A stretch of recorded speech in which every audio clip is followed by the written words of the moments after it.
os jovens, que revelam trabalho e reflexão. E, entretanto, não deixes de sorrir, igualmente, para os levianos e inconstantes. São crianças que pedem cuidado. Vai e tem bom ânimo. Humberto de Campos continua narrando que Simão, após o diálogo esclarecedor com Jesus, consegue salvar duas criancinhas que caminhavam na direção do lago de Genezaré, e nessa noite ele teve um sonho glorioso para a sua alma simples. Na manhã seguinte, Jesus o contemplou com amor e disse: em verdade, Simão, ser moço ou velho no mundo não interessa. Antes de tudo é preciso ser de Deus. Quando analisamos a vida sobre o panorama espírita e passamos a compreender que somos espíritos imortais, transitoriamente no corpo físico, acumulando experiências que visam o nosso progresso intelectual, moral, e que diante da lei abençoada da reencarnação, retornaremos após a morte em tempo oportuno a habitar novos corpos, dando prosseguimento à nossa evolução, sem jamais perder as virtudes e o conhecimento adquiridos, passamos a ter uma perspectiva diferente e elevada quando nos tornamos ou nos tornarmos mais idosos. O Espiritismo deu vida, sentido existencial à terceira idade, convidando o idoso a um comportamento sempre feliz, ativo no bem, procurando aproveitar as infinitas oportunidades de aprendizado que a vida nos concede. À luz da reencarnação, o último período de vida na Terra, mesmo os últimos dias, as derradeiras horas, são valiosas oportunidades de aprender e de crescer espiritualmente. Porque, repita-se, toda a conquista intelectual e moral serão patrimónios inalienáveis e inapagáveis do espírito. Recordo-me de uma história narrada por Divaldo Franco, que conheceu uma senhora de aproximadamente 80 anos, que estava cursando a Faculdade de Direito, e ao ser interrogada por ele se pretendia exercer a advocacia, respondeu-lhe que não teria tempo nesta vida, mas que, sendo espírita, sabia que levaria o conhecimento adquirido para a próxima reencarnação e então traria a aptidão e a facilidade para o curso de Direito. Que visão notável desta senhora. Na obra O Consolador, também do médium Francisco Cândido Xavier, o benfeitor Emmanuel, ao abordar o tema em questão, orienta-nos. A existência na Terra é um aprendizado excelente e constante. Não há idades para o serviço de iluminação espiritual. E a velhice não tem o direito de delegar cansaço orgânico em face desses estudos de sua necessidade própria. Os homens mais avançados em anos têm, contudo, a seu favor as experiências da vida, que facilitam a compreensão e nobilitam o esforço da iluminação de si mesmos, considerando que se a velhice é a noite, a alma terá no amanhã do futuro a alvorada brilhante de uma vida nova. Dessa forma, o idoso poderá alegar cansaço e falta de vigor físico para algumas tarefas materiais, mas jamais para a sua missão de iluminação espiritual, porque sempre terá tempo de desenvolver ou fortalecer virtudes, educar os sentimentos, libertar-se de um defeito ou de orar pelo próximo, ler um bom livro, escutar uma palestra educativa, fazer o bem, etc. Infelizmente, muitos idosos têm praticado o suicídio direto. Há uma alta taxa de suicídio após os 70 anos de idade em algumas regiões da Terra. Ou se negam a viver, aguardando de forma melancólica a morte, como se nada mais pudessem realizar. Quanto ao suicídio direto, basicamente são 3 os fatores que alimentam essa infeliz ideia. A primeira é conviver com as perdas. Normalmente o idoso enfrenta diversas perdas, desde a perda do vigor físico e da saúde até à perda dos seus entes queridos, o que pode gerar a depressão e a falta de vontade de viver. O Espiritismo convida o idoso a refletir sobre a transitoriedade da matéria e a perenidade do espírito de tal sorte que é natural o desgaste do corpo físico, devendo o tempo de vida física ser aproveitado para atender os compromissos materiais e, sobretudo, os espirituais, morais, sabendo ainda que haverá oportunamente o reencontro na pátria espiritual com os entes queridos que já partiram. Aliás, algumas vezes, a perda da saúde que os torna dependentes, parcial ou integralmente de algum parente, amigo ou de terceiros, os está convidando a exercitar a humildade, reconhecer que têm limites e necessitam do próximo, e a gratidão por haver pessoas que os estão cuidando. Em segundo lugar, o idoso sente-se um fardo, pode sentir-se um fardo. Em algumas ocasiões, o idoso sente um peso para a família por causa dos cuidados que necessita e, infelizmente, alguns familiares colaboram para essa sensação em razão das reclamações constantes quando não colocam os pais, os avós, morando no fundo do imóvel, quase na condição de algum estranho ou de alguém esquecido. Neste momento, a moda é levar os cãezinhos e os gatinhos para casa e levar os nossos idosos para os lares. Sob a ótica do Evangelho, caberá aos familiares cuidar com ternura dos seus idosos, até porque normalmente receberam deles, em suas infâncias, todo o cuidado que necessitavam. Caberá ao idoso, se for tratado com desdém e com indiferença, exercitar o perdão e a compaixão, entendendo os limites morais dos familiares, fazendo o melhor para contornar essa situação, amando-os sempre. Em terceiro lugar e por último, o motivo do abandono, da desistência da vida do idoso é a perda do seu sentido existencial. Alguns idosos pensam que estão próximos da morte e, portanto, não têm qualquer perspectiva de realizarem algo a mais em favor da vida e de si mesmos, de forma que começam a idealizar o suicídio.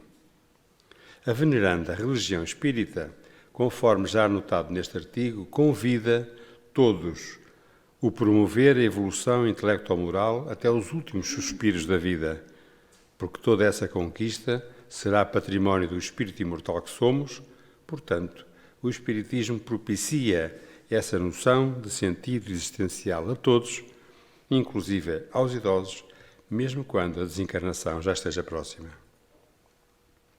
Assim sendo, com o aumento da população de idosos no mundo e com a melhora progressiva da qualidade da vida, vem o Espiritismo na condição de cristianismo redivivo, conclamar ao idoso que sempre seja grato pela vida, jovial, alegre e que possa ser um cristão dedicado, ativo no bem em todos os momentos e situações, porque, como disse Jesus a Simão, o Zelote, ser moço ou velho no mundo não interessa.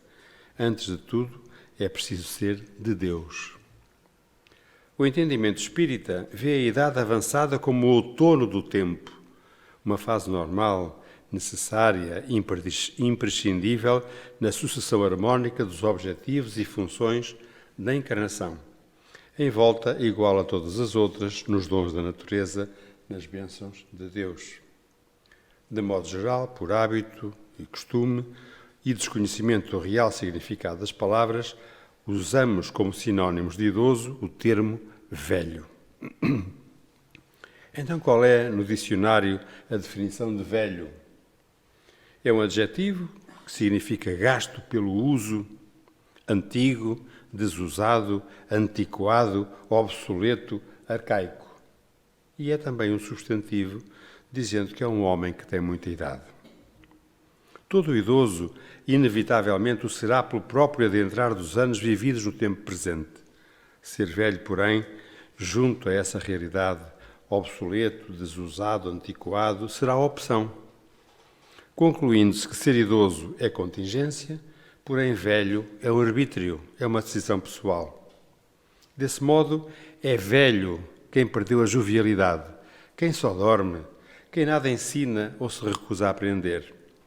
É velho aquele que somente descansa, que vive no passado e se alimenta de saudades, na vida que se acaba a cada noite, que termina sem planos e sonhos para o amanhecer. em que os dias são tolerados como se fossem os últimos de uma longa jornada num calendário de ontens. O idoso, aquele que se estende na bênção de viver uma longa vida, compreendendo o desgaste natural das células, não se permite a degenerescência, o decaimento, o definhamento, a alteração dos caracteres do espírito, a mudança de um padrão para outro funcionamento inferior. Nesse aspecto, o idoso sonha, aprende, exercita-se, faz planos, povoa a vida de ocupações pessoais interessantes. Renova a cada dia que surge, entendendo o hoje, sempre como o tempo bendito de atualizar algo, rever um aspecto, aprender melhor isto ou aquilo, num calendário repleto de amanhãs. A ação, a interferência do psiquismo no mundo orgânico é preponderante para que se possa viver em equilíbrio.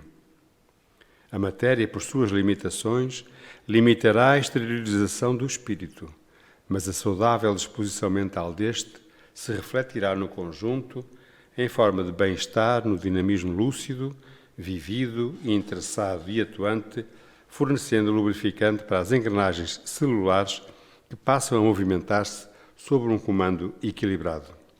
Somente a aceitação dinâmica, aquela que compreende o acontecimento e a marcha, envolto em planos, ideais e realizações, atenua consequências. Se já somos idosos, ou se estamos a caminho, usemos de todo o nosso interesse. Preparemo-nos para a vida que prossegue no sem-fim dos tempos. Saibamos atravessar o cair da noite com naturalidade e harmonia, a fim de colhermos e apreciarmos as belezas de uma nova aurora. Diz-nos Chico Xavier, em todos os distritos da vida, a criatura é tão jovem quanto os ideais e esperanças que acalenta, e tão gasta quanto o ceticismo ou o desânimo a que se entrega. O espírito Meimei ensina-nos a amar e a respeitar os companheiros idosos. São eles as vigas que te escoram o teto da experiência e as bases do que hoje te levantas para seres quem és. Honrar pai e mãe não é somente respeitá-los, mas também assisti-los nas suas necessidades, proporcionando-lhes o repouso na velhice, cercá-los de atenção e carinho, como eles fizeram por nós na nossa infância. Idoso é quem tem o privilégio de viver uma vida longa. Velho é quem perdeu a jovialidade. Você é idoso quando sonha. Você é velho quando apenas dorme. Mas é idoso quando ainda aprende. Você é velho quando já nem sequer ensina. Você é idoso quando ainda tem planos, mas é velho quando só tem saudades. Para o idoso, a vida se renova a cada dia que começa. Para o velho, a vida se acaba a cada noite que termina. Qual é então a finalidade do sofrimento na nossa vida? Por que nos incomodamos tanto com os momentos infelizes? Por que é que uns nascem na opulência e outros na miséria? Por que é que o meu vizinho tem um carro, apartamento, casa na praia e eu não tenho nada? À pergunta, o homem pode gozar na terra uma felicidade completa? A resposta é não, pois a vida que lhe foi dada como prova ou expiação, mas dele depende aliviar os seus males e ser tão feliz quanto se pode ser na terra. Por que é que o homem é artífice da sua própria infelicidade? Porque se ele praticasse a lei de Deus, ou seja, a lei de justiça, amor e caridade, poderia poupar muitos males e gozar de uma felicidade tão grande quanto o comporta a sua existência num plano grosseiro. Qual é a pessoa mais rica? Pergunta Kardec. O mais rico é aquele que tem menos necessidades. Se suportarmos com coragem, se soubermos impor silêncio às nossas lamentações, haveremos de nos felicitar quando estivermos fora desta prisão terrestre, como o paciente que sofre se felicita ao se ver curado, por haver suportado com resignação um tratamento doloroso. Se a terra é uma prisão que serve à alma para purgar os seus débitos e expiar o passado, o espírito que vai primeiro liberta-se desse aguilhão? Por que querê-lo ao nosso lado? Por que privá-lo da sua felicidade no mundo espiritual para sofrer mais tempo aqui conosco? Quem foi liberta-se do planeta e das suas provações. Por nossa ignorância acerca do desconhecido e por ideias erróneas acerca do céu, do inferno e do paraíso, sendo mais certo de que se vai para o inferno. A morte, pelo contrário, não inspira nenhum temor ao justo, porque a fé lhe dá a certeza do futuro, a esperança lhe acena com uma vida melhor e a caridade, cuja lei praticou, lhe dá a segurança de não temer os que lá estão. Para o Espiritismo, não é porque temos fé ou porque acreditamos em Deus que seremos salvos. Para sermos salvos, precisamos de nos libertar do erro, do pecado. Somente assim poderemos libertar-nos do mundo das provas e expiações. A morte é apenas a cessação da vida e manifesta-se pela extinção das atividades vitais. Para o Espiritismo, a morte é o total desprendimento do corpo físico, em consequência da ruptura do laço fluídico que prende ou liga um ao outro. Em traços gerais, a morte é um fracasso da medicina, porque se assim não fosse, nós, os médicos, primeiro duraríamos muito mais anos e faríamos com que os doentes vivessem muito mais anos. A morte, pois, é um fracasso da medicina. Chico Xavier, em 1974, diz-nos também: diminua gradativamente a gula de comer carne dos animais. Não se renda à tentação dos narcóticos. Deixe os testamentos em dia. Não se apague demasiado aos laços consanguíneos. Não se apegue demasiado aos laços consanguíneos. Convença-se de que se você não tem simpatia por determinadas pessoas, haverá muita gente que o suporta também, com muito esforço. Enfrentemos a morte com a mesma determinação com que enfrentamos a vida. Se todas as noites pudermos morrer tranquilos, o passamento definitivo não nos acarreterá problema algum, pois o desprendimento fará parte da nossa natureza. Lembremos-nos da oração da serenidade, em que pedimos a Deus serenidade para aceitarmos as coisas que não podemos modificar. Pedimos a Deus coragem para modificarmos aquelas que podemos e sabedoria para distinguir uma da outra. Que você, quando idoso, viva uma vida longa, mas nunca fique velho. E vou terminar com um poema dedicado ao idoso. João, depois eu vou precisar da projeção dos 2 últimos slides, faz favor. Chegar à terceira idade não é chegar ao fim da vida, é sentir a felicidade de outra etapa vencida. Aceita bem a velhice, acolhe-a com ternura. É uma grande doidice cavar cedo a sepultura. Não te consideres inútil ao chegar à terceira idade. Afasta essa ideia fútil, vem para a universidade. Cá recebemos conselhos e somos todos iguais. Por vezes os mais velhos ainda aprendem muito mais. Por isso, lê, conversa, anda, não des largas à solidão e não entres em demanda com o teu próprio coração. Eu sei que a mocidade vivida à nossa maneira deixa sempre uma saudade a marcar a vida inteira. Sabes que rugas no rosto é sinal de longa vida e ninguém aceita com gosto a hora da despedida. Aceita o meu conselho. Sê feliz, eu também sou. É tão bom ser idoso, ser avô ou ser avó. Queria projetar agora esta imagem como exemplo de um fantástico idoso que nós temos e conhecemos, que é nosso amigo e nosso mentor da nossa doutrina. Assim, vale bem a pena viver uma longa vida. E para terminar, também dizer-vos que este outro idoso que está ali, com as minhas queridas netas, também é muito feliz e não me sinto velho, sinto-me um idoso ou a caminho de ser idoso. Então, que Jesus nos abençoe a todos e muito obrigado pela vossa atenção.